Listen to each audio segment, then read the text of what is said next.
The following is a presentation of the Belly Up Sports Media Network.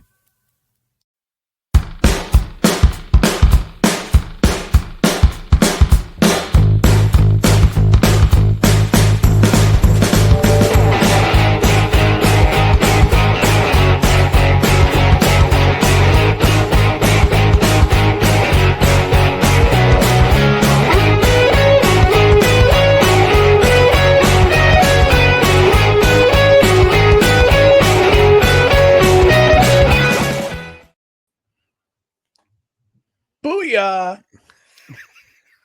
Oh, man. I wasn't expecting you to open the show like that. Well, I could have kept going with my air guitar solo, Yeah. but I Yeah. chose not to. wouldn't have worked on the audio side. But anyway, welcome everyone to the Tuesday edition of No Credentials Required, where you don't need to press pass to talk sports. Although we're a little bit delayed, but that's okay. Thanks for sticking with us. We are presented by Belly Up Sports. My name is Ryan McCarthy. I'm one of the hosts of my show, and one of the hosts of the show. To my right is Mike. I couldn't think of anything clever for tonight. But anyway, my co-host Dustin Henry. Dustin, how are we doing tonight? I'm doing all right. I finally got my hair cut because I know it's a running joke on the show. People make comments about my hair. It's a thing. I'm here with it, but I feel better now that my hair is cut. I don't like it when it's longer because it's too much to style it. I got to put so much in there. And then I just feel like I can't wrangle it in. It's like a wild animal. I got to tame it. It's like the grass in upstate New York, Ryan, at this time of year where you get so much rain, you got to take the windows when you can get them. It's true. I got my lawn mowed today. That's why we're delayed. That's part of the reason why we're delayed, because I had to mow my lawn. We're expecting some more rain this week after starting tomorrow through Saturday, and it's getting grass is getting long. So I said, you know what, I'm gonna mow the lawn today. We'll delay the podcast, which is fine. I gotta make dinner, which I did. So I had chicken and Cheetos tonight. What a meal! Chicken and Cheetos. What a combo! I had chicken as well. I had a chicken, like a chicken taco type deal with a little bit of sliced onion on top and some homemade salsa. Awesome. I can't have salsa right now because yes. Yeah. We'll keep that for the green room. Yeah, we'll keep it up for the green room. Hopefully I'm not loopy on Saturday's show. Yeah. Hey, Saturday's show could be awesome. Saturday's show could be an all-timer. But before we start up with tonight's topics, and tonight's topics are as follows: curse sports franchises, WNBA. Yes, we're talking more WNBA on No Credentials Required. So Dustin's niece, Addison, take a listen. We're talking WNBA. We're going to talk about the NFL. The owners have approved the participation of players in the Olympics in 2028 for flag football. We've got thoughts. We're also going to finally update you on the race for the wooden spoon, and we'll talk about our favorite athletes to wear the number 36, because this is the 36th installment this year of No Credentials Required. Technically it's 37, but that's non-canonical. But in the meantime, we just want to remind you folks to please follow us on social media: Facebook, Twitter, Instagram, YouTube. Just search for No Credentials Required.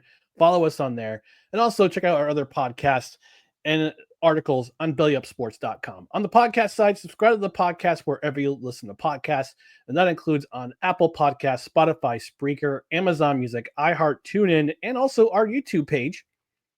And also don't forget to get notified. Hit that notification bell on Twitter and on YouTube. That way you know when the show goes live.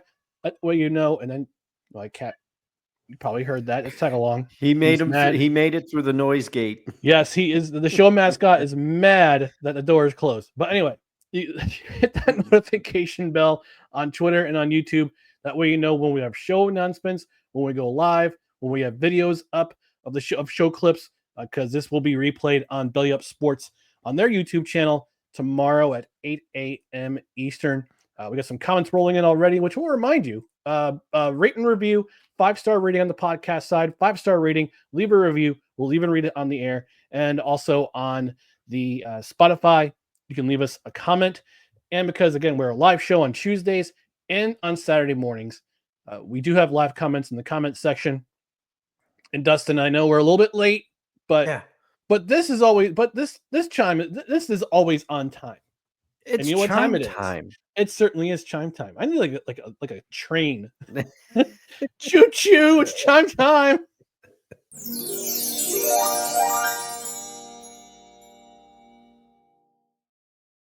And we do have some comments in the comment section. Julie from Michigan, you missed out on Dustin's thoughts on what game he's going to be watching in Week 3 on Monday Night Football in 2025 for the NFL. So go back in the archives and listen to that. But she says, hello, gentlemen. Kevin Wilson, who always joins us on Saturdays and some Fridays to talk baseball with us. He says, good evening, gentlemen. Good evening to you, Mr. Wilson. We appreciate you tuning in. But we're going to start this episode on a and D's Ray Sunshine saying, hey guys, hope you had a great day.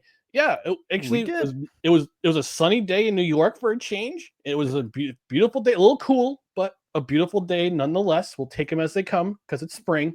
Yes. Although in a month we'll be complaining because it's gonna be swamp ass hot outside. Oh, I won't. That just means I gotta wait till the evening to sit on my patio to maybe have a little cigar. Ooh. I still have to figure out what to do with my Claps picnic table for those who have been following along. Yeah, it's been too rainy for you to go outside and try to fix it. Yeah, I think that. Leave a comment. What should Dustin do with his collapsed picnic table? I think it's getting cut up. I think I gotta make a new purchase. And D's Ray Sunshine saying it's already hot here. She lives in the South, and she has it's hot down there. Yeah. When I was in Atlanta last month, it was 85. I think 85 or 86 degrees on the day of my friend's wedding. It was pretty.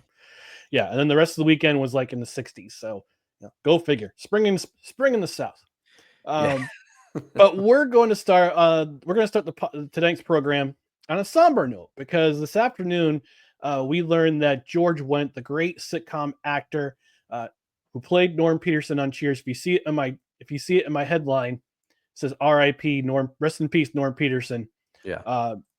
George Wendt passed away at the age of 76.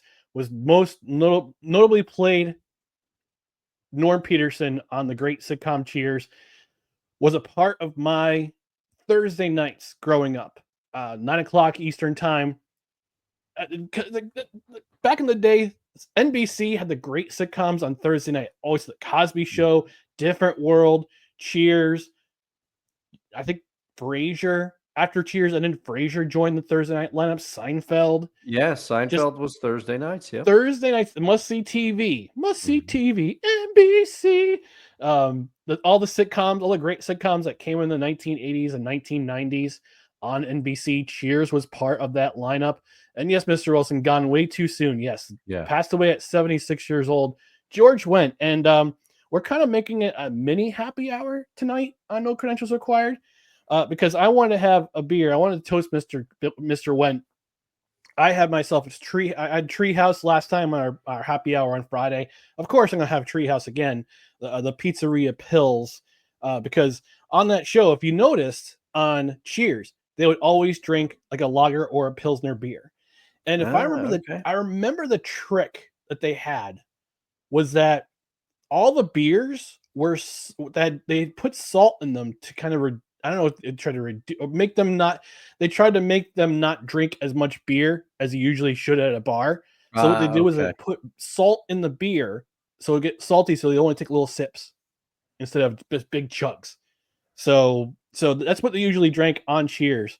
And Norm had his corner seat at the bar, had his corner stool, always sat with Cliff Clavin and a little bit later, I think it was, I can't remember his name. He was the guy, Paul Wilson. He was the guy who always got left out of everything or would date complete dimes, and he was this dumpy, frumpy dude. And Rhea Perlman's father was on that show. He was the gentleman in the back. He was the elderly gentleman in the back If you saw him in the background, he was an extra, but occasionally he would have lines. So that's what I'm doing tonight. I mean, he was in other sitcoms too. I know he was on a show on Fox Nation with John Ratzenberger and I want to say Jim Belushi and Dan Aykroyd. I can't remember the name of the show because it was behind a paywall. Okay. He was on a show with them. So, but I'm looking up George Wendt's credits on IMDb. But he was super fans on Saturday Night Live. One of the super fans. Oh yeah, on that's SNL. right. That's Bob right. Swirsky. Look at the Bob Swirsky's super fans.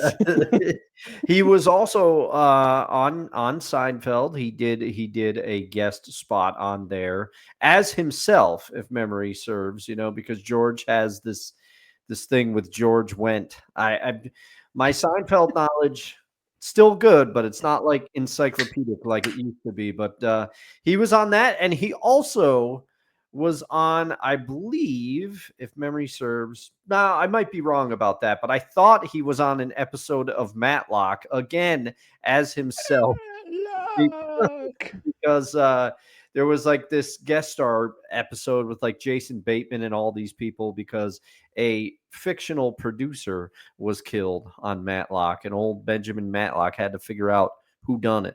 So yeah, he's been on other shows. He was on the Goldbergs for an episode. He was on Hot in Cleveland, which was a Nick at Night staple for very long time. He was also a voice on Family Guy as Norm Peterson. Okay. Trying to think of what other shows, notable shows that he was on. Of course, Bob Swirsky's. He was Bob Swirsky on Saturday Night Live, part of the super fans. But yes, on Sabrina the Teenage Witch, he was on that show. He made an appearance on Frasier. Okay. In 2002. Yep. What about was he on Curb ever? Curb Your Enthusiasm. I'm not sure. No, he was not. Okay, all right. But he was also the star of the short-lived series, the George Wendt Show as George Coleman. Oh, okay. 6 episodes. All right. I don't remember that one, but I didn't watch Cheers as much as you did, Ryan, because you're just a touch older than me. But I'll tell you who loved Cheers. My father. Yeah. I think if you asked my father, he probably can't say as much now for reasons. But if you had asked him a few short years ago, Dad, what's your favorite TV show? He would either say Taxi, Cheers, or MASH. I'm pretty confident. And I think Taxi and Cheers would duke it out. Yep. Cheers made my father laugh like few shows could. That's what I remember. And to this day, greatest theme song. And I don't know about you, Ryan, but I feel like everybody wanted to go to a bar like the bar in Cheers. Yes, absolutely. And we're paying tribute to George Wendt with a beer for ourselves. Dustin, I know you got your beer. I do. I thought when you started sipping out of it, I thought it was an actual can of Schlitz. I'm like, wow, you're going old school. Yeah. It is not. It is. If you watch the happy hour episode or listen to the happy hour episode, it is another can of the Planet 4 red ale, but I poured it in the old Schlitz glass because it felt right. It felt right to tribute Mr. Wendt himself. And Ryan, this one surprised me because George Wendt always kind of he didn't really age that much. I remember him looking the same as he did when we were younger. And as a result of that, I think he's just one of those people you thought would be around forever. Yeah, absolutely. So here's to you, Mr. Wendt. Thank you. We'll see you in the big bar stool in the sky. All right. Got some more comments in the comments section. People are paying tribute to George Wendt. Desiree Sunshine saying, rest in peace, Norm. She also says, where everybody knows your name. Yes. Yes. I mean, there are memorable sitcom theme songs, but Cheers stands out. Yes, everybody knows it. Everybody knows it. Yes, it does. As far as instrumentals, I give the edge to the Rockford Files. But for songs with lyrics, Cheers, man. Cheers it's so good. I mean, the theme from Friends rivals it. And I don't know if you ever saw the show with Chris Elliott. It was in the 90s. I watched it as a sophomore in high school called Get a Life. The theme song was Stand by REM. All right. That because I like REM, so that Yeah. might take the crown, but I am not giving the crown to the Rembrandts. I'm sorry, Friends fans. I'm sorry. And of course, The Simpsons, which is a great instrumental too. Oh yeah, that one's awesome. But I'm serious, Rockford Files. If you haven't listened to the theme in a while, go check it out. It's a banger. Hey, Doctor Who theme, man, is a banger too. All right. I'll give you that one. Mr. Kevin Wilson saying, "I can participate this time. How about a Blue Moon?" Drop an orange slice in there, Kevin. Get after it. It's all right. The The pink can of Sapna has shown up in the comments. Sports ball, and Sick Diggy joining us from Norway. Rest in peace, George Wendt. Absolutely. So we figured we start the show off with the tribute to an actor who, yes, has left us sooner than we thought he would. I was thinking about him the other day too. I'm like, man, I haven't seen him in anything in a while. So, but I guess I was looking at his IMDb credits, and he did some voiceovers on some podcasts. I'll have to check those out. Oh, nice. Yeah. All right, we're gonna move on to the next topic of discussion, which is the title of this podcast: which sports franchise is the most cursed? Now, this is coming off the heels of the Toronto Maple Leafs dropping absolutely dropping Game 7 of their playoff matchup with the Florida Panthers. They were absolutely beaten down in games 4 and 5. They shut out Florida in Sunrise in Game 6 long enough to bring their fans back in. And to be fair, in Game 7, the first period, they did okay. They kind of got off to a flat start, but starting to improve in the final stages of the period. And then before you can say what the hell, Florida Panthers dropped 3 goals on them in the second period. Give their fans a little bit of a glimpse of light, give them a little bit of hope when Max Domi scored, and then in the third period, and then 54 seconds later, Florida puts one back up on the board, and after that, they just cruised. And you saw fans, if you watched the game, you saw fans throwing jerseys on the ice, throwing beer on the ice. Why you want to do that? It's a waste of good $20 of beer. Yeah. And I was watching, and I'm starting to get into. There's a very famous Maple Leafs fan who's been running a YouTube channel for like 15 years, and all he talks about is the Toronto Maple Leafs. His name is Steve Dangle, and I watched his reaction, and he always starts and it's whenever the Maple Leafs are eliminated, he's been starting out his episodes with, "Well, we're here again. You know why you're here. I know why I'm here." It's to see the Maple Leafs fan absolutely lose it. And yeah, they're gone. And it was weird. I don't know about you, but it was a little weird last night. There's no NBA games and there's no Stanley Cup playoff games. Yeah. I don't know what to do with myself. I am getting ready to do something very stupid this weekend. I'm going to try to row 70 miles. So I was down rowing a little bit. I have not trained to the degree that I should have for this. So I'll be checking in with people just so that they know I'm alive. But you're right. Like, that's why, because I was like, I feel like there's something I'm supposed to do. And I was like, well, I should go down and row. But this is the first time in a while that there's been nothing sports related on really to watch. And even it was kind of because, correct me if I'm wrong, but I don't even believe the Yankees were on last night. I think their series with the Rangers starts tonight. They had the night off. So a rare night off for our Yankees. Yeah, yeah. Coming off the rubber match of the Subway Series, which, by the way, a certain former Yankee went 2 for 10 in that entire series. So, and he also got in trouble for admiring a single. But Yep. But, it was a very strange night because we've gotten so accustomed to hockey, basketball, both or one being on, and also a plethora of baseball games. So it was just a strange night. Yeah, it was a little different. So this got me thinking. I'm watching Steve Dangle, watching friend of the show, Travis Ridgen, watching his podcast, Slanging the Biscuit, with his co-host. His name escapes me for the moment, but I guess he's a big radio host in Winnipeg. I'll think of it. I'll do the real-time research and give him credit. But it's got me thinking. And Dustin and I were texting this afternoon off show. I said, and I thought about doing a rant on Toronto, but I'm like, you know what? The Maple Leafs, but I said, you know what? I'm not going to do it. I've seen enough of them. People have had their say. We've had 24 hours. People have had 24 hours to mourn, to get their feels out. And yeah, I'm not gonna dogpile. That's not right for me to dogpile because I'm not a fan of the Toronto Maple Leafs. I've expressed my disdain for them on this show because going back to 2000. But it's got me thinking about the most cursed franchises in professional sports. The Toronto Maple Leafs are definitely up there. They're up there, yeah. They're up there because the thing is, they're a large market team.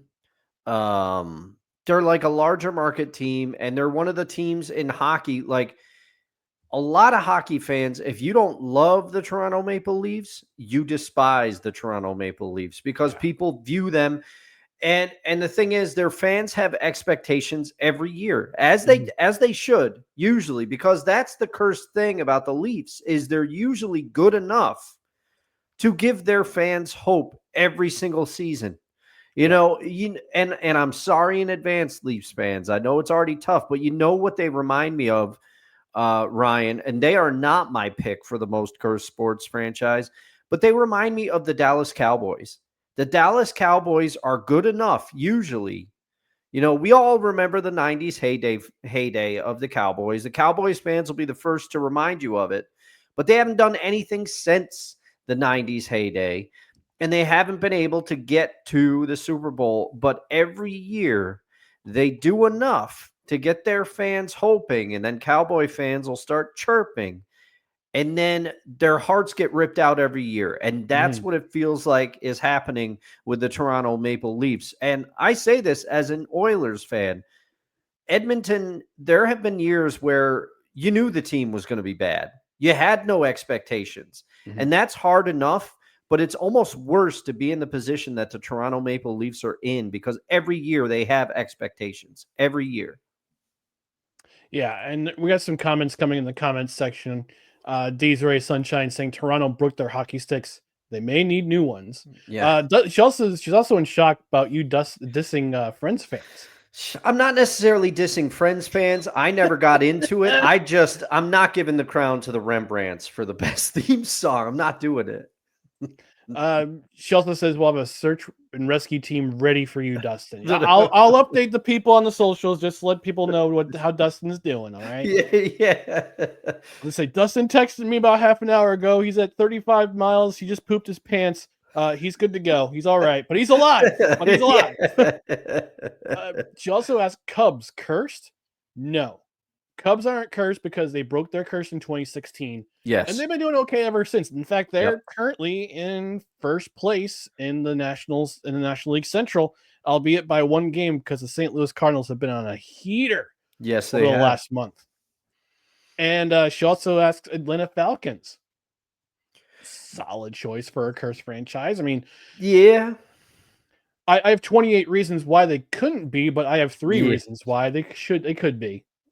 Yeah, that's a kick in the teeth. I'm sorry to my new friends in Atlanta. I had to bring up, but they know. Yeah. They understand Atlanta sports primarily are not great. But let's talk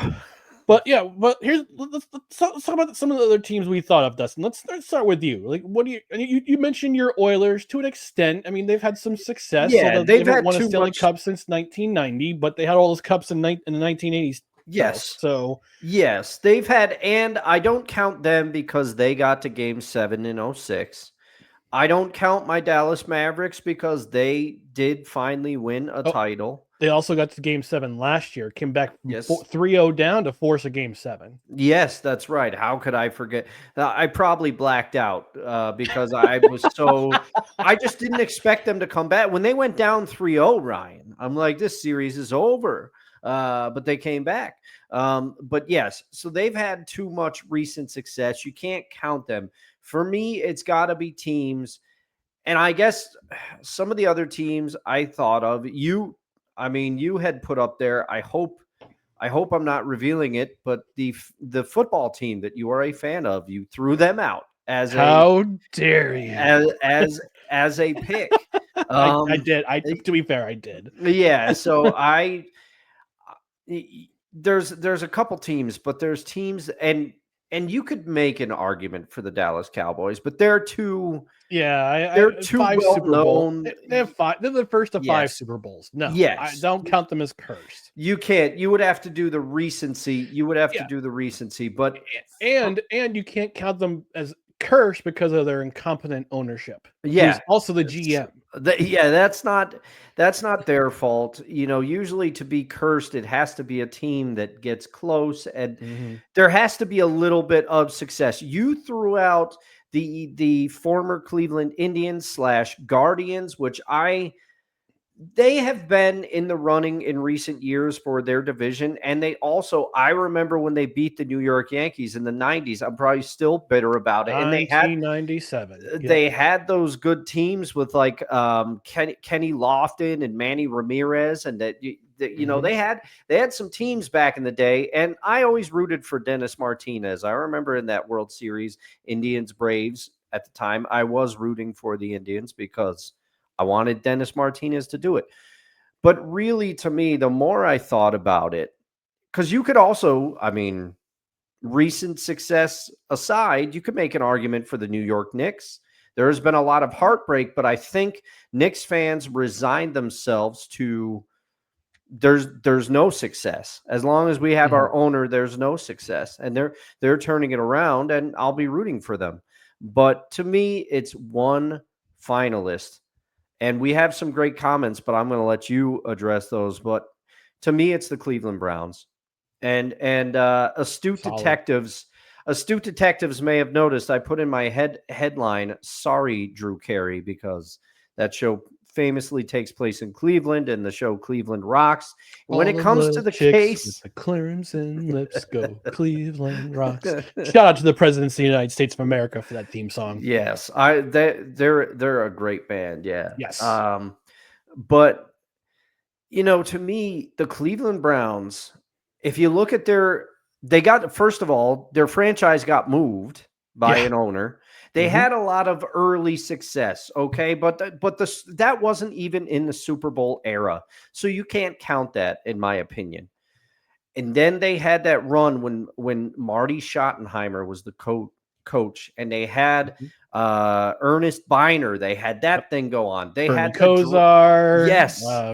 Yes, all those guys, and they had Elway ripped out their hearts in that, and they couldn't get it done with Marty Schottenheimer. Yeah. And then you had the season where a young upstart coach named Bill Belichick was hired to coach the Browns, and they were on their way. You could see the pieces falling into place. He had a young, great staff with a lot of former and future NFL coaches and college coaches on it, and GMs too. I think, the mix of talent in that room, we didn't know what it was going to be at the time. But what was that, 94, Ryan? Was that 94 when Belichick, or 95, I think Belichick? It was 95 when they announced that Art Modell announced they were moving the franchise to Cleveland. And yes, Desiree Sunshine, Nick Saban was on that staff as the defensive coordinator. Yes, he was. And I appreciate you keeping the Bama going. I'm impressed by how long you're able to do it. She's got too much Bama in her, man. Yeah.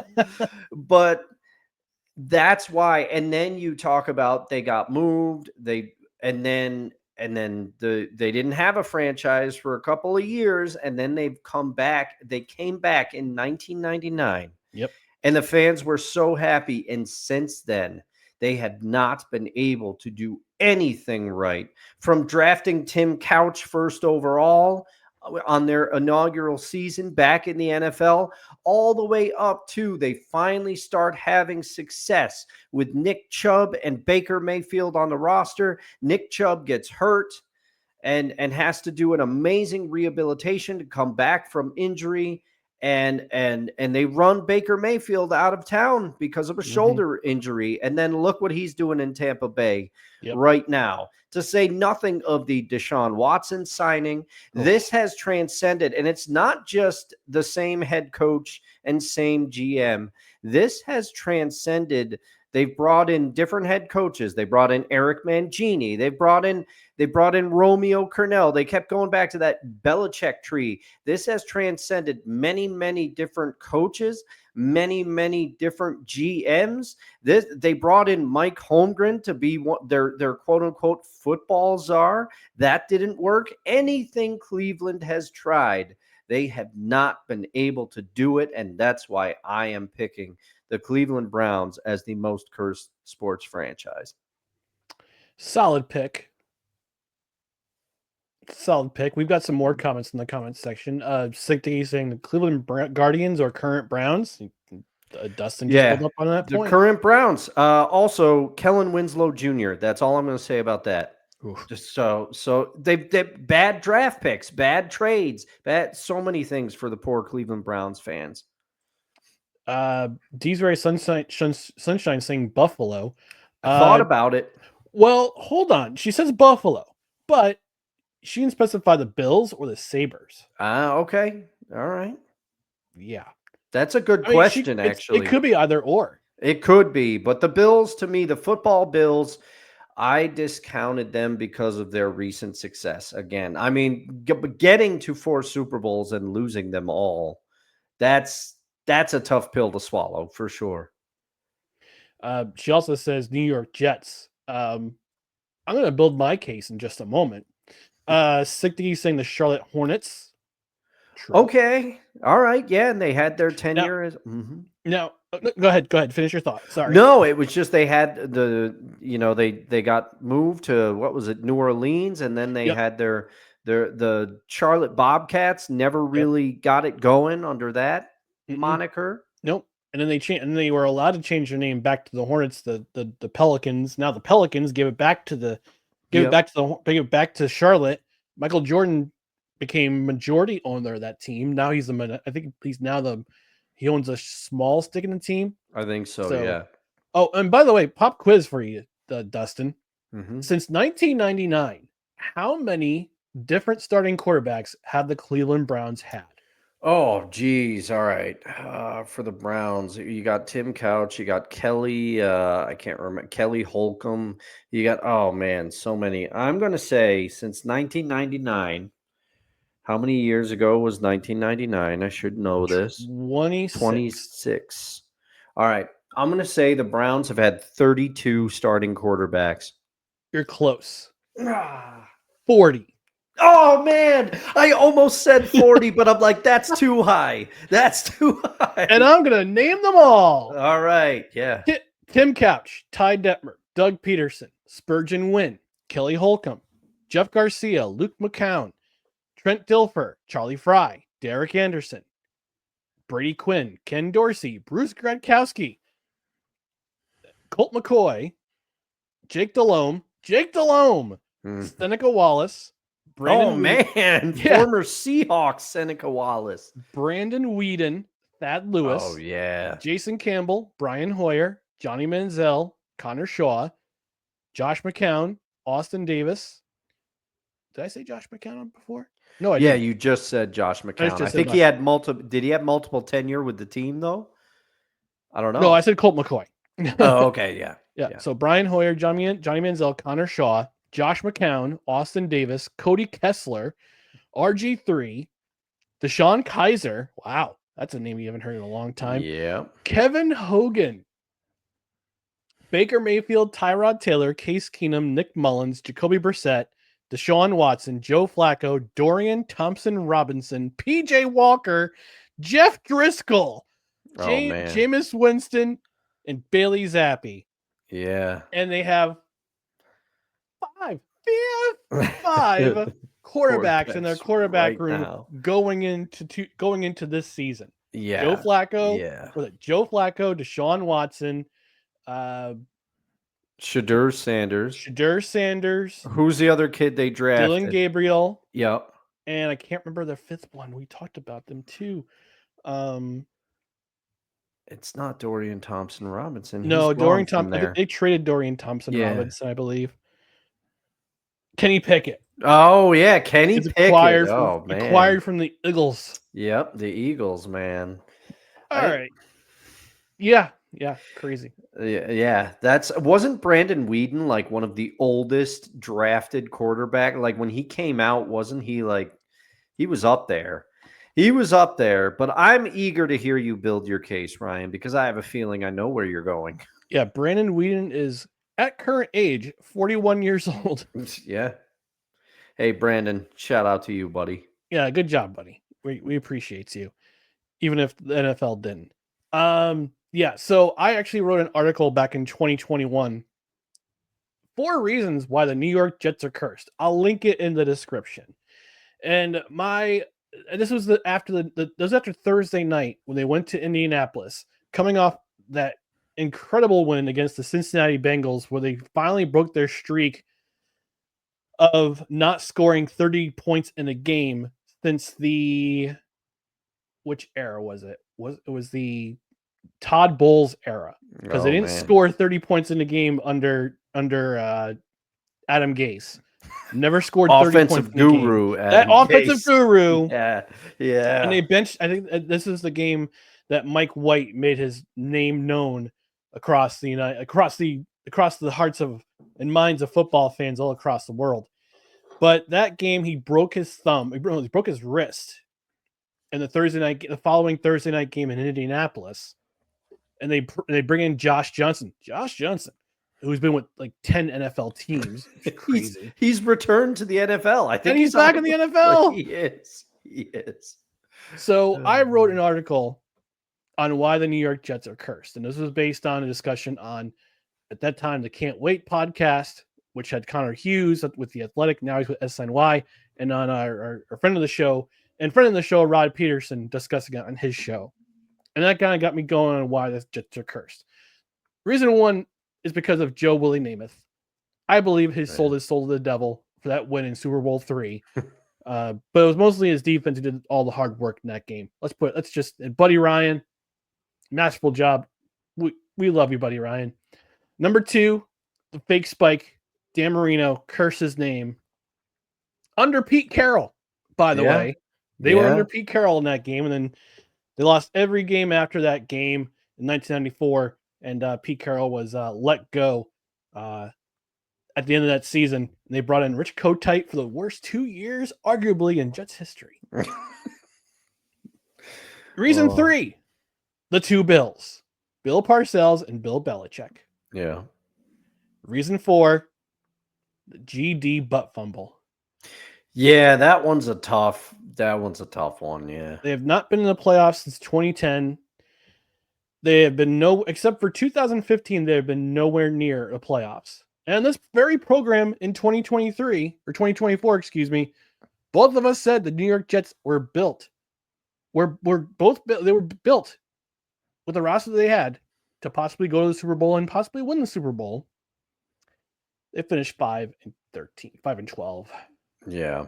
And to some degree they had to restructure the team. How much did Aaron Rodgers really have to do with that? You could debate that all day. But yeah, I don't know. And how often, Ryan, because I still think about it sometimes, and I'm not even a Jets fan, but you could go back through the things.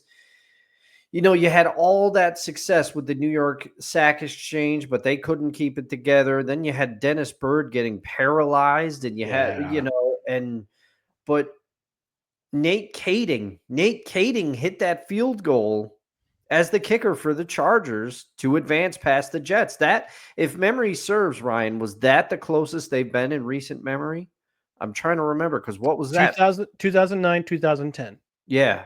In 2009, they were up after the first half, on Peyton Manning and the Colts. They were up 17-13 at halftime.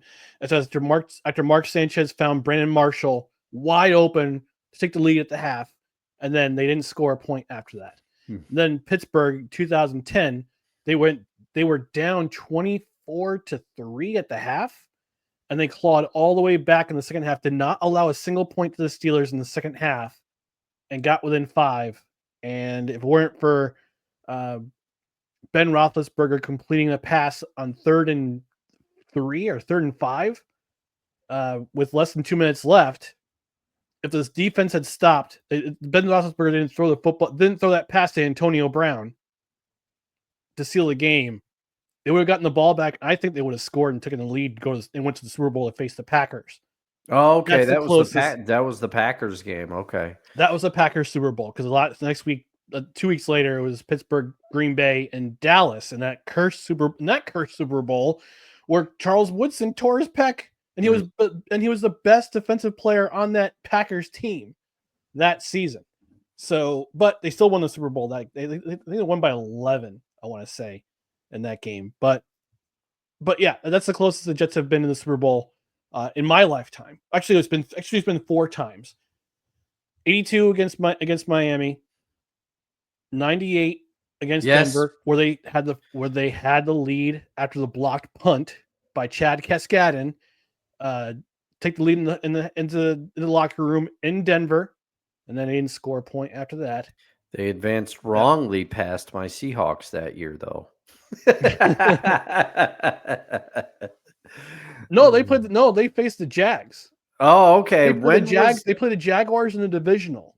Okay. When was that Seahawks Jets Testaverde game then? I can't remember. I'm trying to remember.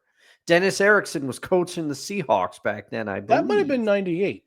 Yeah, that's what I thought. 98, somewhere around there. That was when the Jets they won I think they won 9 out of the last 10 games that year. Oh, okay. And they were on fire. And they were on fire. And they could have played the Atlanta Falcons that year, but unfortunately, John Elway, team of destiny. Before we do our quick ad read, D-Sway Sunshine saying I would have said the Saints because, by the way, if they didn't have that Super Bowl. That's true. Yeah, that Super Bowl did a lot to exercise their demons for sure. Mm-hmm. All right, we're going to talk about real quick our new affiliate sponsor at No Credentials Required. It's Fanatics. No matter where you watch, the stadium, the couch, or the watch party, one thing unites all fans: the gear. At Fanatics, we've got your team, your passion, your game day. Official jerseys, exclusive drops, and the freshest fan fits from kickoff to buzzer beater, from puck drop to walk-off. Thousands of styles, one destination, all Fanatics. Fanatics, the ultimate fan shop. And I got to tell you, Dustin, I didn't use our affiliate link because I didn't think to get one until afterwards. But I did get my Utah Mammoth shirt in the mail today. It's in the wash. I'm going to debut it on Saturday's show. Oh, awesome. Kevin will be happy. And it's a great, I try, as soon as I got it in the mail, I tried it on. It fits great. It's a great fit. I don't know how it's going to do in the wash, whether it shrinks more, but I'm going to make sure I take it out of the wash after I wash it, let it air dry, and then put it in the dryer to finish it off. But it's a great shirt by Fanatics. Great. The last couple of shirts I've gotten are from Fanatics. Like my New Jersey Devils shirt that I wear, which I got in New Jersey at the New Jersey Devils game. That's a Fanatics item. Nice. So Fanatics, taking out all the leagues, NFL, Major League Baseball, NBA, NHL, and also even the National Lacrosse League. So get some National Lacrosse League gear if you're an Albany Firewolves fan. Hopefully next year I'll be able to cover the team again. I took a year off for some personal. I took a year off of covering it for personal enrichment. Let's just say. But Fanatics link. Our affiliate link is in the description. We get a little bit from every order that you order from. So use our link in the description at their affiliate link. Support our show by talking about using our affiliate link for Fanatics. All right, breaking news. Let's say breaking news, but news came out this afternoon. The NFL National Football League. The NFLPA had ratified this and gave them the thumbs up for this, but the NFL owner, which would go to the NFL owners, they voted surprisingly unanimously to approve their players. All NFL players are eligible, whether they play for the United States, Canada, or any other nation that qualifies to play flag football in Los Angeles in the during the 2028 games. Now we've got some new sports coming. We got some new sports being incorporated this year in this Olympics coming up in the summer games. Flag football is one of them. 7-on-7 lacrosse is one of them, which is pretty cool. Yeah, that could be fun. Get to see some of the National Lacrosse League and Premier Lacrosse League stars, which, by the way, PLL is coming to Albany next weekend. I'm hoping to go to a couple of games. The New York Atlas is playing. I guess they're. I want to say that they're kind of making their home base in Albany, which is pretty cool. So it's not only just it's not only the Firebirds, the Fire Wolves, the Tri-City Valley Cats, but now the New York Atlas has kind of made their home base Albany. So which is pretty cool. Follow their lead, Rebecca Lobo. Yeah, that's right, Rebecca Lobo. Follow their lead. But let's talk about the NFL approving their players for flag football in 2028. Dustin, we've actually got in our archives on the 10 good minutes. I talked about this with Josh Mahler back in October 2023. That's how far ahead of the curve we were in terms of the NFL participating in flag football. But I want to get your thoughts. Is this a good thing? Is this a bad thing? What's your thoughts on the NFL approving flag football in 2028? Well, I have two mind of it, and these are just my quick, rapid reaction thoughts. Me say something quick, I know, shocker, everybody. But I will say that first, I thought I'm a little shocked that the owners unanimously approved this. That not one of them said no, because I could see owners think in terms of contracts and player, and I would think they'd be like, well, what if a player gets injured during this flag football? What's that going to mean for our team? What's that going to mean for his contract status and negotiations and all these other things? But overall, I think it's a good thing. This is a new sport debuting at the Olympics, and I think a lot of people, when you get the opportunity to represent your country, a lot of athletes are going to want to do this, and I think that is a big reason why the owners probably approve this. And I'll be tuning into flag football where it would have been debatable if I was going to tune into it before. I think it's going to be something I'm going to want to watch now because I'm going to want to see, I know 2028 is a little bit away, but Tyreek Hill, he says he's widely considered one of the fastest men in the NFL. I want to see how fast he can run, when nobody's going to tackle him. I want to see how fast these NFL players can sprint out there. And also I'll be interested to see what the talent gap is, because what are other countries going to bring to the table? Will they get players from perhaps I don't watch enough UFL to know, but maybe they get some UFL players or things like that, because NFL Europe doesn't exist anymore. So it'll be interesting to see, but to me, it brings another level of interest. I'm in favor of it, I think, but I'm also surprised that the owners unanimously approved this. I'm surprised too. Actually, I want to speak to Jerry Jones real quick. Now, Jerry, usually you're the contrarian when it comes to this type of thing. What made you change your mind and vote yes for the NFL owners approving flag football in 2028? I was promised extra hot dogs during the Olympics if I acquiesced. Are you going to bring in any of your Arkansas Razorbacks for these games? Yes, I have been in talks. Jimmy Johnson and I are going to bury the hatchet, and we're going to travel together. And I've called Quincy Carter. He is going to come out of retirement and be the quarterback's coach for our squad in 2028. Well, there is concern that you may not be alive long enough to be at the Olympics. You're 82 years old currently. You'll be 85. Actually, no, you'll be 84 at the time. What's your secret for your longevity? I have slowly been depleting the life from my sons and putting it back into me. Fear not, I will be there. Well, I guess all that salt on your Egg McMuffin has no effect on her aging. Mr. Jones, thank you for stopping by. I appreciate you. Anytime. Go Razorbacks. He's chiming into the commercial because if I don't read it, he'll give me get apoplectic. He says he'll have apoplexy. The good hair day of Dustin Henry is brought to you by Chicken Wing James Hair Plugs, brand new line of hair gels and mousse from spiky, frosted tips or slick back. Claim your style. I know that brand is fully endorsed by Mark McGrath of Sugar Ray. Good old Frosty Tips McGrath. Yeah. So we've had Dustin chime. Oh, wait, hang on. And Manly Beard's brand new trimmers. Manly Beard, keep it manly, keep it bearded. Okay, so back to our regularly scheduled nonsense. I'm okay with this because I was listening to our friend of the show, Rod. Watch your feet. I'm going to drop some names. Friend of the show, Rod Peterson, was talking about this last week about the NFLPA saying get the go ahead from us for 2028. Now it's the CFL. Now you have to wonder what other leagues out there in the world are going to say, okay, we're going to send our best and brightest over to the CFL. They got to think about this. The pro leagues in Japan, the European League of Football also has to consider who to bring because it's gonna. I don't think it's going to interrupt their schedule because for the NFL, it's perfect timing.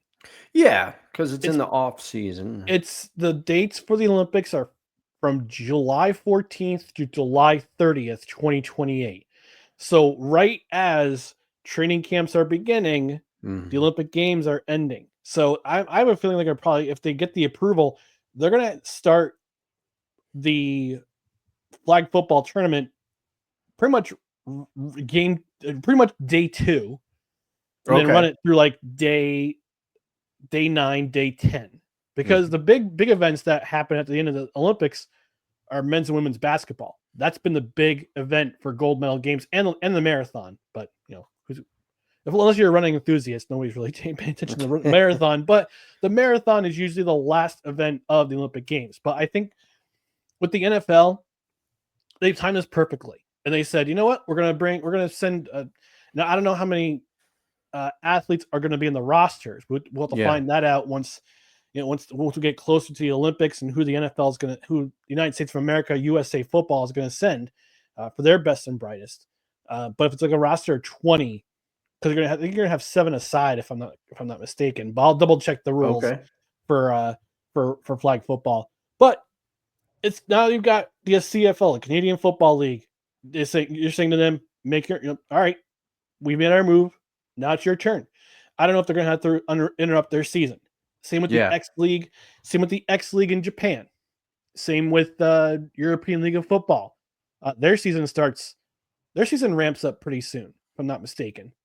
So you get other leagues have to consider who they're going to send for their athletes, and you also need to find out who's going to qualify for the flag football section of the Olympics, because this is primarily I wouldn't say it's a demonstration sport, but we'll see if there's going to be if this is going to be in the future for Olympic Games in 2032 and onward. Yeah, no, it's interesting, and you brought up a great point about the CFL season because you know a lot about the CFL, and you're going to be getting into it very shortly with a friend of the show, Drew Willingham, on Total Football Talk. Extra. Yeah, we're still working on a schedule or a recording schedule for Drew, for what's best for Drew. I don't know if I'll be taking the reins, but we'll find out. It's his show, it's his product, so he's got the recording. Sixing, defending himself. Like, actually, I wouldn't get an aneurysm if I don't read the ads, but rather I might have someone Uncle Foot for all time's sake. This is a joke on the Snowman show. Uncle Foot is referred to. Lori Lightfoot, former Chicago mayor, is referred to as Uncle Foot. Oh man! Shout out to Chris Bass. We'll have to bring him on the show. Chris Bass is an awesome dude. Yeah. He's hysterical. He's a Chicago. He's a Chicago public radio legend. So, and he's got stories that will make your eyes turn white. But he's a good guy. He knows sports. He's been on Drew's program. He's been on Drew's In or Out Sports Debate like we have in the past. So he's been on there. He's been on Snowman Show a bunch of times. I'll have to see if I can drag him on a show. He usually has a show on Saturdays, so he probably conflict with our schedule. Yes, but I'll probably bring him on Tuesday. Let's see if he's interested in reviewing a movie with us for No Ticket Required, which begins next Tuesday. Yes. All right. We're going to move on to the WNBA. Yes, the WNBA. And if you missed it on Saturday, it was opening weekend in the WNBA, with the biggest game being the Indiana Fever featuring Caitlin Clark and the Chicago Sky featuring Angel Reese. And there were a couple incidents of rough-ish play during that game. Sophie Cunningham got thrown to the floor. But the biggest play was Caitlin Clark allegedly, and I don't know if this got taken off the board, committed a flagrant foul on Angel Reese. I won't show the video because I don't want to get a copyright strike. But if you watch the video, it seems like it was called a flagrant foul because of the way Caitlin Clark fouled Angel Reese. Now, it's debatable whether or not it was a flagrant foul. You can definitely tell there was a little bit of an acting job, a little bit of a flap job by Angel Reese. But what you don't see is before that play occurred, it looks as if Angel Reese pushes off an Indiana Fever player to grab a rebound. And then actually you see Caitlin Clark point at the foul to the referee. Either the referee didn't see it or just thought it wasn't a foul. And then Angel Reese goes to the basket. Caitlin Clark reaches in, and Angel Reese gets up and starts jaw-jacking Caitlin Clark. Now, in this game, Angel Reese had a double-double, probably falling on the rebounds of her shots because she's not a good shooter. Let's be honest. And Caitlin Clark had a triple-double. If you didn't see, Dave Portnoy from Barstool Sports put a $2,500 bet on Caitlin Clark getting a triple-double and betting money line on the Indiana Fever, and won himself $350,000. Jeez. Good for you, I guess. Yeah, I guess so. You're already a rich guy. But it's not so much the play itself, the foul, and the jaw jacking afterwards. It's the media pile-on. Yes, that's come after this. And if you haven't seen it, RG3, Robert Griffin III, posted on Twitter that Caitlin Clark genuinely hates. Angel Reese genuinely hates Caitlin Clark. For what reasons, we don't really know. It all started back in the 2023 National Championship game when Angel Reese's LSU team played Caitlin Clark's Iowa team, soundly beat them. You see Angel Reese point to her ring finger as she's walking by Caitlin Clark because Caitlin Clark was getting all this attention because she's a great scorer. I mean, she's the all-time leading scorer among men and women in national and in collegiate basketball for scoring. But it just seems like, Caitlin Clark was the number one pick of the Fever in 2024, followed by Angel Reese. So Robert Griffin III sends out a tweet saying that Angel Reese genuinely hates Caitlin Clark and is jealous of her. I don't know this for sure. I don't know this for sure. Nobody really talks about this rivalry because it's not really a rivalry in my eyes. I mean, yeah, Angel Reese got one on Caitlin Clark in 2023, the national championship game, but ever since then, it's been Caitlin Clark having her way against teams with Angel Reese on them. So soon after that, Ryan Clark of ESPN, the Four Letter Network, has something to say about RG3's comments. And I can't quite catch the entire comment, but I'm paraphrasing, but it had something to do with the fact that RG3's wife is white. Mm. Ryan Clark, you messed up. Never go after another man's wife, regardless of her skin color. Doesn't matter. Doesn't matter.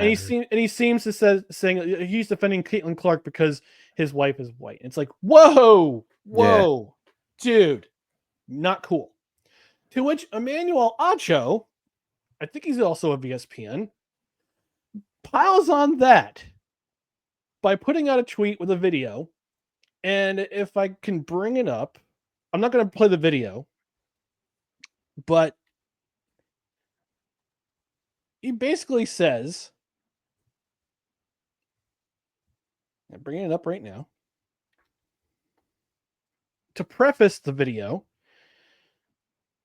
he says, and I quote, this is a tweet, I'm not going to play the video. It says, my thoughts on my friends, real Ryan Clark and RG3's feud regarding Angel and Caitlin.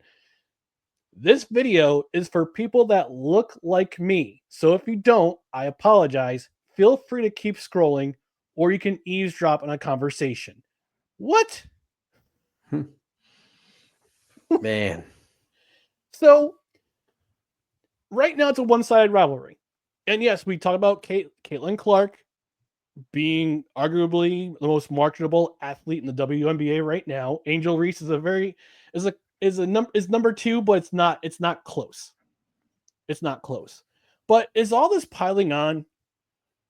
I feel it's unnecessary, Dustin. I don't know about you. We're both kind of outsiders looking in. We don't really follow the WNBA in this program, although we talked about it last week with my appeal. Rebecca Lobo, you listening?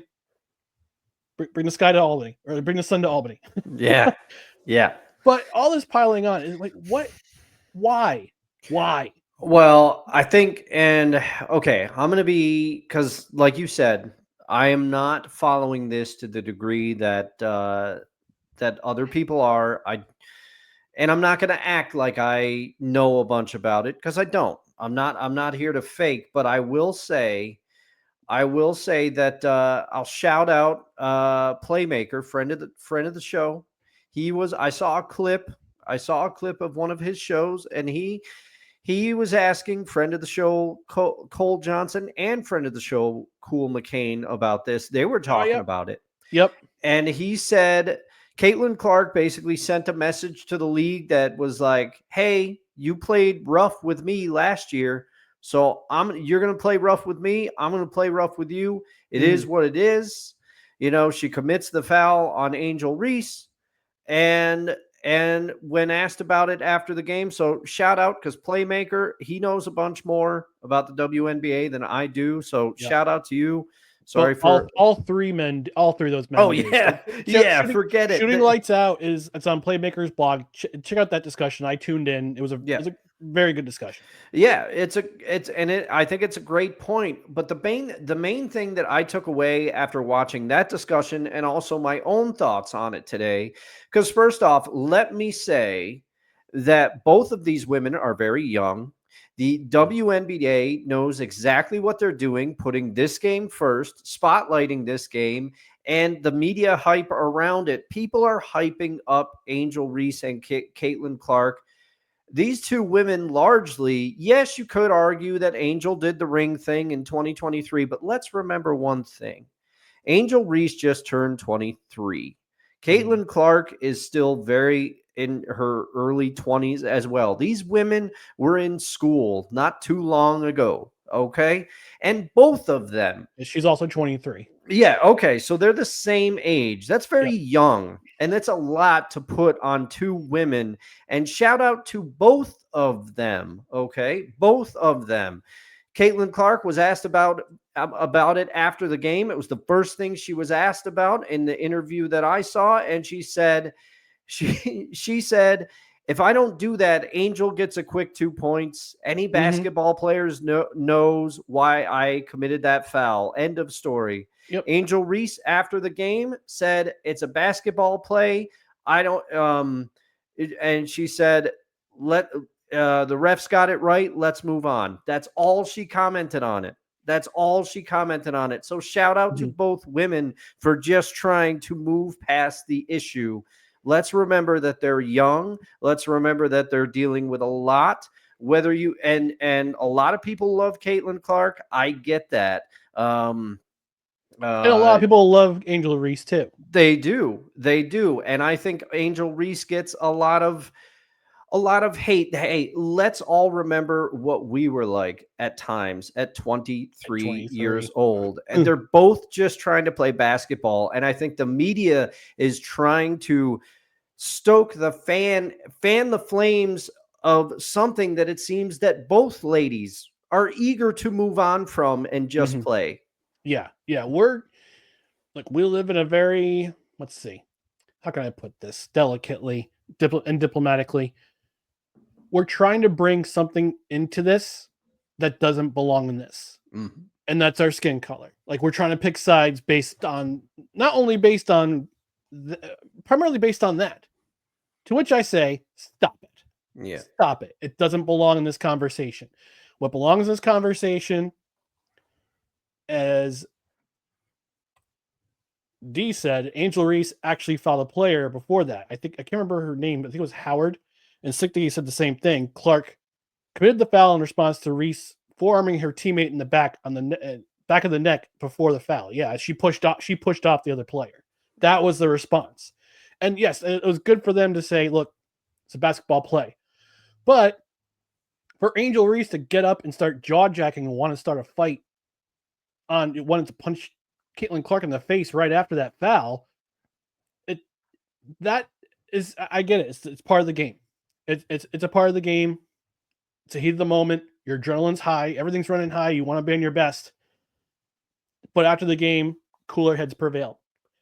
But I don't understand the piling on by RG3, by Ryan Clark especially, and by Emmanuel Acho right after that, fanning that flame by saying, hey, I got something to say about this rivalry. But if you don't have to share the same, if you don't look like me, just keep free to move on. It's like, why are you saying that? People are going to look anyway. And let me see. Somebody said something here. But yeah, Sick Diggy's saying not only is RG3 wife, is she white, but she's also Estonian and a former Olympian. Oh, and we gotta acknowledge our friend Victor Locke here, friend of the show, Victor Locke, or as we call him,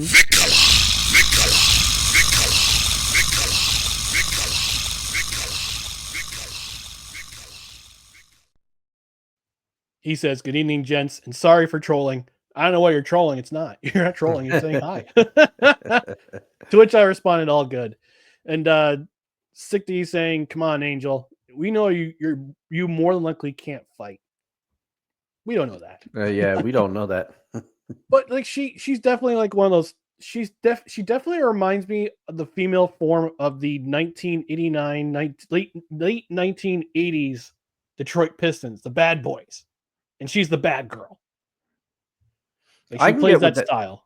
I can get with that analogy because, I mean, and that's the thing too. I think I'm going to wade into some waters here, but I think some of these people, I think some of the people commenting on it and commenting on the way that Angel Reese reacted, I would say, would you react the same way if Dennis Rodman did that? Or are you just surprised because, it's a female athlete doing it? Who knows?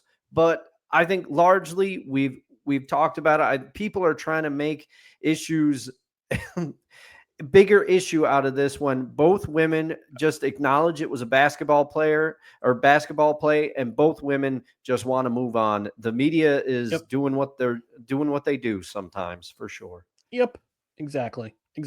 Let's not make it about what they look like and make it about what's on the court. Yeah, that's all I got to say about that. Oh Lord! All right, let's. And D's Ray Sunshine saying, "I give it an eye roll, maybe 2." And Six saying, if Reese is going to be a villainess in the WNBA, she should embrace all aspects of it. Either way, she needs to get her head in the game. She also needs to be a better shooter. How can we get all those rebounds? Am I lying? No, you're not lying. You're not lying. Women's basketball fan, drop it a comment. Am I lying? At least she gets the rebounds, though. I will say that. That's At true. least she gets them. I mean, you're averaging a double-double per game, but most of those doubles are coming off of your missed shots. Anyway, all right, we talked about this at the beginning of the baseball season. We have a competition every season for baseball where the winner gets gets a package of coffee from our friends at Invader Coffee. It's the race for the wooden spoon, and I've got an element, Dustin. Gonna play it right now. No Credentials Required presents the race for the wooden spoon.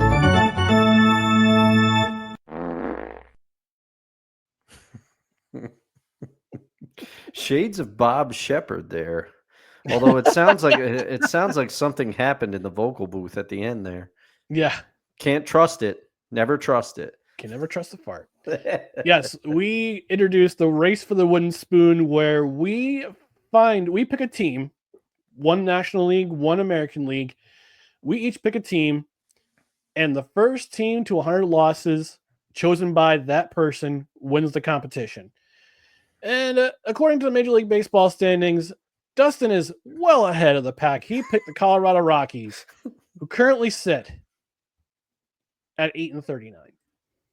Oh man, I'm sorry, Rockies fans. Nobody wants to. Man, has anybody checked on the Rockies social media person this year? Because last year the White Sox social media person, they were doing some things. They were definitely drunk behind the laptop. Yeah. That's for sure. Oh man. So in second place, currently at 19-27, my pick in the National League, the Miami Marlins. 19-27, a cool 12 games behind. Or in front, whatever you want to call it. Yeah. They are followed by the Los Angeles Angels of Anaheim, which is Dustin's pick for the American League. They're currently 21-25. And then I guess you could say, I don't know, you could say in the lead or at the caboose, I picked the Toronto Blue Jays. I thought they're going to have an awful season, but they're 22-24 right now. We were both very wrong about our AL picks. Yeah, that's great, especially since the Angels they swept the Dodgers this weekend in the rivalry weekend. I know. Oh man. And sick that he's commenting on our element, saying regarding the urge to cut that stinky French cheese, stay off the chili dogs. I love me a good chili dog. And that has been your update for the race for the wooden spoon. No Credentials Required presents the race for the wooden spoon.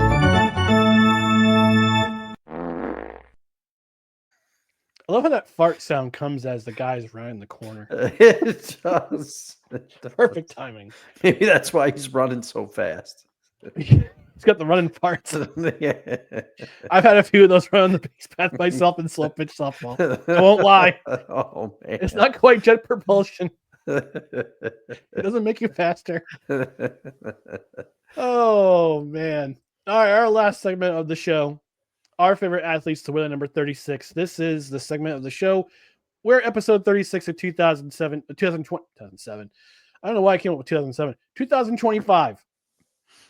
And this is episode 36. Again, the Mr. McMahon is non-canonical, so it's a bonus episode. We'll actually have a couple more bonus episodes coming up this summer. When we take our 2-week break, you'll find out when. But I'll defer to you first, Dustin. But I was going to say I was honestly stumped when I thought about number 36 because none of them came to mind except for one. But I didn't want to pick them because I know you showed your hand. I did in one of the last episodes. But I'll have you lead off. Go right ahead. Number 36 for you. For me, it was one pick. Because I wasn't even sure if I was right about his number. I was second guessing myself, but it's David Cone. Of course. I always loved David Cone. Okay. He once pitched, he was drafted by the Royals. He pitched for the Mets. He pitched where I know him for our beloved New York Yankees. And he's announcing a lot of games for the Yankees right now, which I like. Always love to see David Cone out there. But David Cone was scrappy, man. And he was always up for the big game. And, his career stats, he's just shy of 200 wins. He's got 2,668 strikeouts. He's got a save. He's got, Yeah. and he's got, you know, he just was a good pitcher, especially in the playoffs. If I remember correctly, David Cone always kind of upped his game in the playoffs, but he also provided one of my most conflicting moments. Oh, as a sports fan, when he was pitching for the Boston Red Sox, he and Mike Mussina, runner up for my favorite number 35, and had the hockey playoffs not been going on when episode 35 hit, Mike Mussina, he might have got the crown, but I had to give the nod to Edmonton Oiler Tommy Salo. Go check that episode out in the archives. But Mike Mussina and David Cone were pitching an absolute duel in 2001, I believe it was. David Cone at that point pitching for the Sox, and Mike Mussina pitching for my beloved Yankees, and they were both dueling and just going back and forth. And David Cone had a shot at a perfect game. It would have been his second one. And Mike Mussina, they were just dealing. And it was one of those rare moments of conflict. I was like, I'm going to be happy if David Cone does this, but only because it's David Cone, Right. but I love Mike Mussina. And I was like, man, I don't know. Like, I was so torn apart watching that game. And I also, fun fact about me, I love a good pitching duel in baseball. Mm-hmm. When two pitchers are really at the top of their game, I find it almost as entertaining as an offensive explosion, because I'm always wondering who's going to break first, what's going to happen. But David Cone, a huge part of the Yankees, that late 90s Yankees team and early 2000 Yankees teams. And I always had faith in David Cone that he was going to get the job done. And by all accounts, from what I've heard, great teammate. And like I said, really upped his game in the playoffs. And he was always willing to pitch on short rest or do whatever he had to do. And he's been, if I remember correctly, he's been vocal. He was a bit more of a flamethrower until he dealt with some injuries, and he kind of had to relearn how to pitch and bring himself back. And boy, did he ever. And I always remember that commercial when El Duque was taking New York by storm and everybody was imitating his leg kick. There was that commercial where El Duque's doing his dance and his high leg kick dance in the mirror. And then David Cone is in there, and El Duque turns and he goes, "Oh, hey, Coney." And then he leaves, and you see David Cone trying to come up with his own move in the mirror. That commercial always cracked me up. Shout out to David Cone, my favorite number 36. Yeah, so it was 1996. It was that 1996 season where he had an aneurysm and had blood clots in his arm. Or he had blood clots that dislodged and caused symptoms in his hands and fingers, and he was out for a few months. And I remember the game he came back, I think it was on 4th of July, if I'm not mistaken. Oh, wow. If I'm not mistaken. Oh, gosh. I think it was 4th of July, because I remember. Yeah, I think it was 4th of July. He was out for a couple, because my grandparents were up here. And okay. Game on ESPN. They were playing the Oakland A's. That was his first game back, and he carried a no-hitter into the, I think, 7th or 8th inning, and that just showed you some of the grit that he had. And he pitched he had that perfect game in '99, I think, right? I think that was 1999 against it was okay. I'm going to tell a story about that game. All right. So the day before, I was at Yankee Stadium. They played the Atlanta Braves. Oh, man. It was the swampiest of swamp-ass games. I was out in the left field stands, sun's beating down. They ran out of ice in the second inning in the concessions. Oh, man. That's how hot it was. Oh, man. And that night, we had some thunderstorms roll through. I'm pretty sure the Bronx also had some thunderstorms roll through. The next day, it was absolutely perfect. And I went to Hayner's Sports Barn. I was learning how to throw baseballs. I was learning how to pitch, because I wanted to play in the Midnight League in Albany.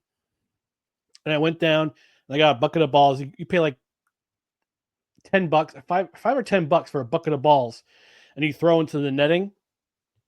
And during that game was the perfect game. Oh man. So I missed the perfect game by 1 day. Oh, jeez. Yeah. And that was like the odd times of baseball when they had 3-game series go from play Thursday, Friday, Saturday, and they have a brand new series on Sunday, Monday, Tuesday. That was the Expos game. That was the game he got the perfect game. I missed it by 1 day. Oh. But yeah, he had that aneurysm with the blood clots, which affected the feeling in his arm. And he pitched on May 2nd, then was put in the DL, had surgery, and then he was back on July 4th or Labor Day. Can't remember which day. I'll do the real time. I'll do some research later because I'm not talking about it. And he was carrying a no-hitter against the Oakland A's, who were not a bad team at that time. Mm-hmm. They weren't a terrible team at the time. They were starting to rise up. But he carried a no-hitter far into that game after his first game back, and pitched in the World Series, had that all-important game where he got the win. And I remember him making a really great play in the field to prevent a run coming in. But here's the shame of it. David Cone, 5-time World Series winner, 5-time All-Star, a Cy Young Award winner when he was with the Mets. Yep. 194 wins, 2,668 strikeouts. Not a Hall of Famer. Yeah. Shame. He should be in there. I think and people will probably argue, well, he doesn't have the wins. But his postseason play elevates him, puts him in there. Yeah. Exactly. His stats for the postseason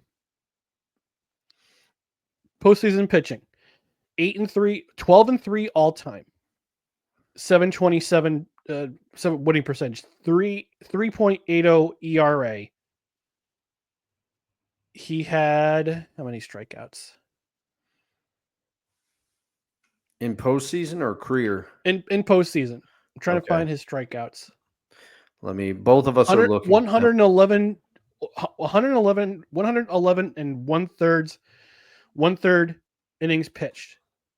Giving up only 93 hits. Baseball Reference doesn't say. 7.6 strikeouts per 9 innings. It has a whip of 1.356. So not bad for postseason. No. And again, it's a damn shame he's not in the Hall of Fame. Yeah, I agree with you. Before we get to my pick for number 36, D saying, I can't do an Alabama player this week. The only one I've seen never play down. I'm going with Shaq because he played his last year with the Boston Celtics. Ryan asked me.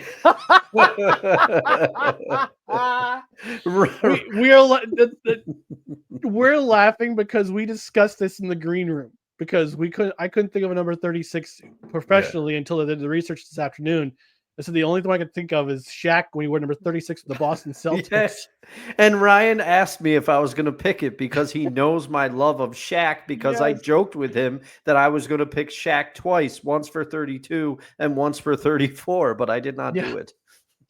She also says Mac Hereford is a Bama player I thought of. He was big on Twitter creating content for his teammates.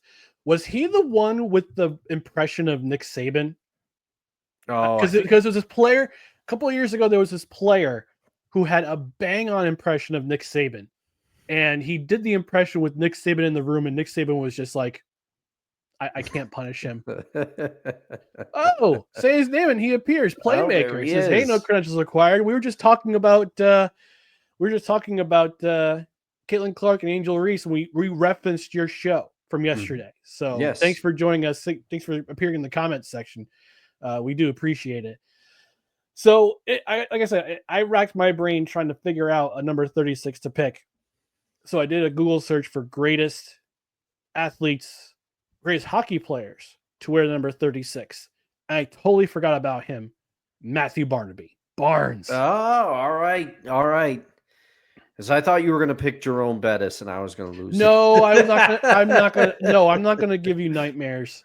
because you already had enough from him winning that Super Bowl against the against your beloved Seattle Seahawks. Matthew Yeah. Barnaby, 10th all time in penalty minutes, 2,562, in a career that spanned how many years?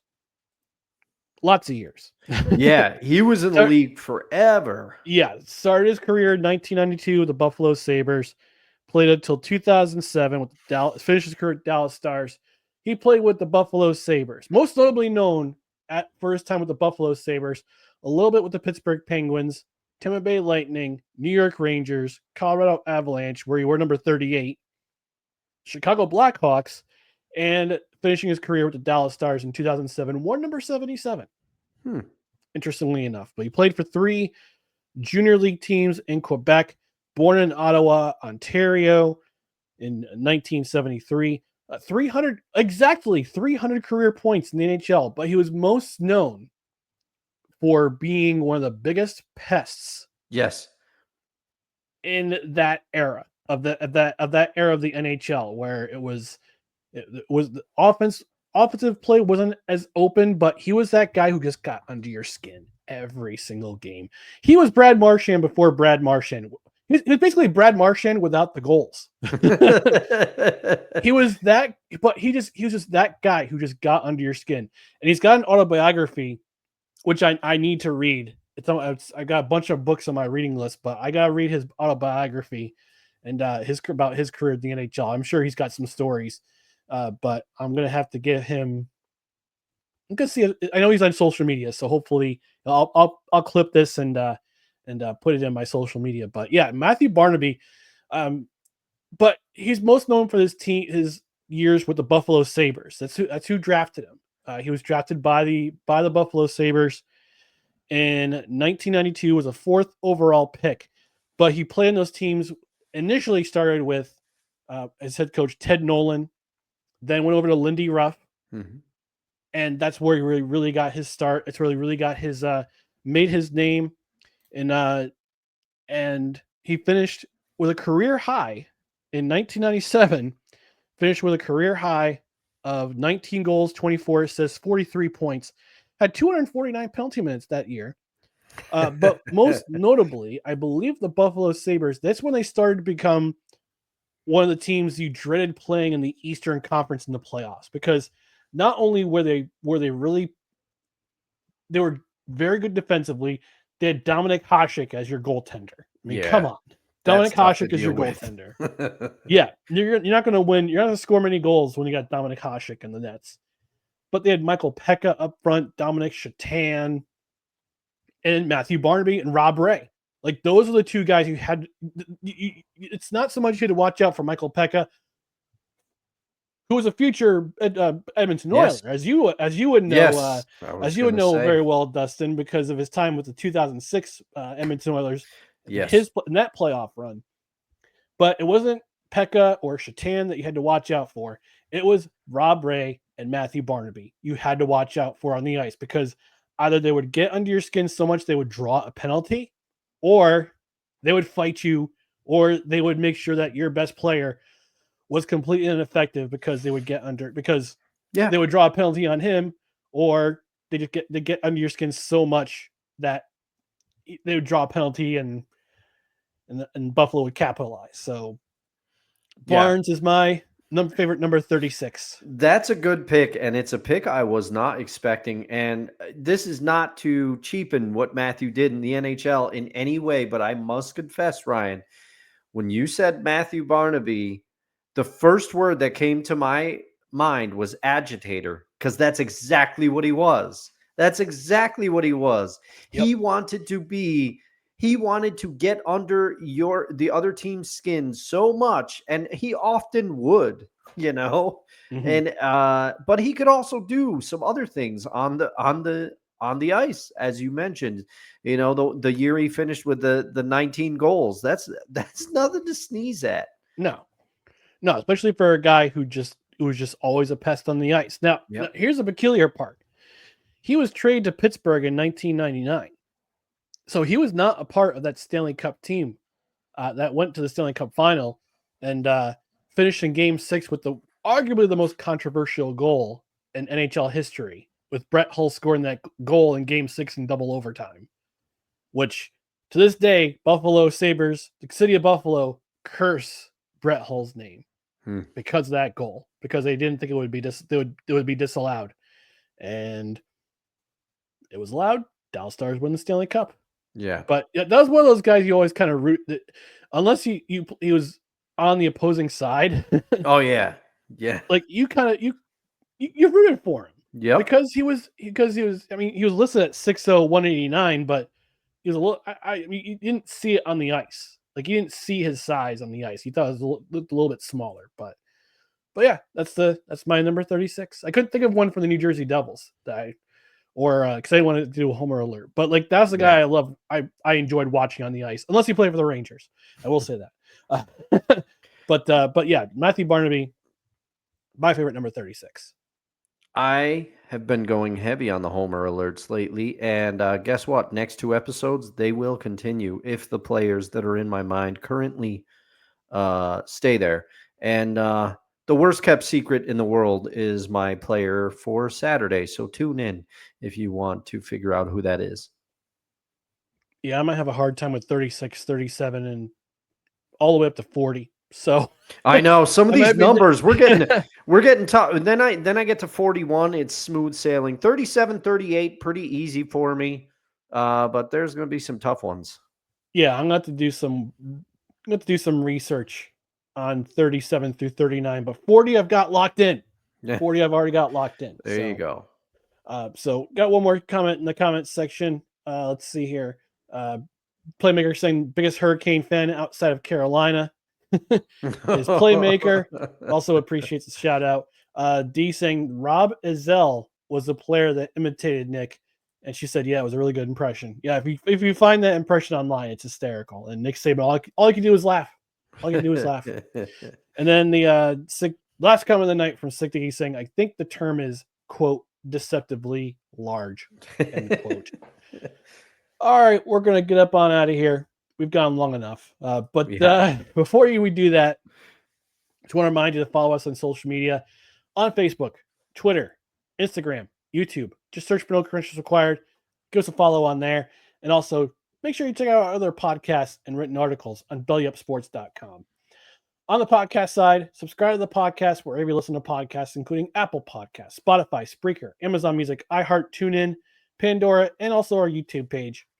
And also don't forget to hit that notification bell on Twitter and on YouTube. That way you know when you have show announcements go up. You know when show announcements go up. You know when we go live. You know when we have video clips go up. You're tuned in. You got all that notifications. The replay of the show, or the video side, they'll be on the Belly Up Sports YouTube page tomorrow. So give them a subscription too. Give them a follow, and make sure if you want to watch the replay, watch it there. Also, don't forget, visit our link in the description for our Fanatics affiliate page. Rate, review, comment, 5-star rating, leave a review where you can on the podcast side, on the Spotify. You can also leave a comment if you're subscribed and you listen there. Also, leave a comment on the Belly Up Sports on the replay on the Belly Up Sports YouTube page. Who's your favorite number 37? Is the media piling on with the Angel Reese, Caitlin Clark controversy? What do you think of the NFL sending their players to the Olympics? Also, what do you think about sport? Which sports franchise do you believe is the most cursed? Because we missed out on the Vikings, we missed out on the Canucks, we missed out on the Los Angeles Clippers. We missed out on a lot. Yep. We had more in the text, but guess what, everybody? We could talk forever, but we could have. We don't want to have Ryan have to do that much editing.